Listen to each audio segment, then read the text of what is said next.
Mehdipatnam area में मौजूदा sentence college के एक कदम रूबरू बहुत ही अफसोसनाक वाकया पेश आया, जिसमें एक मासूम बच्चे की जान चले गई। अनजानी बच्चे की सुरेंदर की हैसियत से शिनाख्त की गई है और इसकी उम्र तकरीबन 4.5 साल की बताई जा रही है। जी हाँ, ये अफसोसनाक हादसा 12 मार्च चाशंबे की रात को सेंटेंस कॉलेज के रूबरू मौजूदा Mujtaba PG hostel for boys and working men's की बिल्डिंग के प्रेमिसेस में पेश आया, जहाँ गुज़िश्ता एक महीने से इस मासूम बच्चे सुरेंदर का वालिद शाम वॉचमैन के तौर पर ड्यूटी कर रहा है और फिर इनकी फैमिली इसी बिल्डिंग के ग्राउंड फ्लोर पर रहा करती है। इनका असल मुकाम तो नेपाल होता है। रात के वक्त कुछ टेक्निकल प्रॉब्लम की वजह से मज़कूरा हॉस्टल के ग्राउंड से फर्स्ट फ्लोर के बीच में लिफ्ट फंस गई और फिर सुरेंदर नाम वाला यह मासूम बच्चा इसके अंदर दब जाने की वजह से स्पॉट पर ही मौत की नींद सो गया, जिसका सर मुकम्मल तौर पर दब गया था। बताया जा रहा है कि किसी ने लिफ्ट को कॉल किया था और फिर कुछ टेक्निकल प्रॉब्लम की वजह से अचानक ये लिफ्ट ग्राउंड से फर्स्ट फ्लोर के बीच में फंस गई और फिर यह अफसोसनाक हादसा पेश आ गया, जिसकी तला मिलने के फौरी बाद AIMIM से वाबस्ता विजयनगर कॉलोनी डिवीजन के कॉर्पोरेटर डॉक्टर मोहम्मद कासिम ने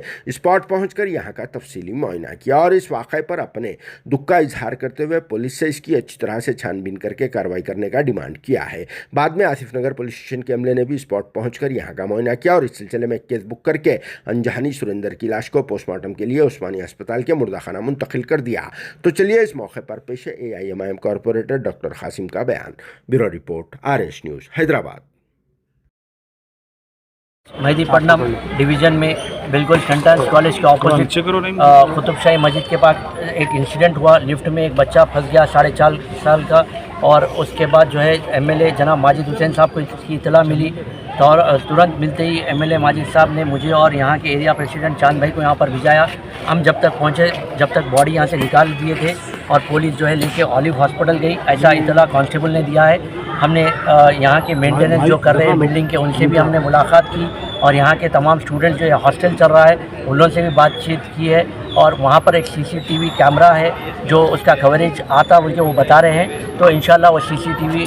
जो है कवरेज भी हम चेक करेंगे और इसमें अगर चाहे वो लिफ्ट वालों की गलती हो या फिर ये अपार्टमेंट जो चला रही है हॉस्टल उनकी गलती हो, हम इसमें बिल्कुल पीछे नहीं हटेंगे। दूसरा इंसिडेंट हो गया नामपल्ली में और बराबर हम इसके ऊपर कार्रवाई करेंगे, कानूनी कार्रवाई, और केसेस बुक होंगे और ऐसा हम खामोश बैठने वाले नहीं हैं। आप कमर्शियल एक्टिविटीज़ चला रहे, बहुत मुबारक आपको, मगर किसी की जान की परवाह किए बिना आप चलाएंगे तो हम ख़तई बर्दाश्त नहीं करेंगे, ना ही MLA साहब करेंगे।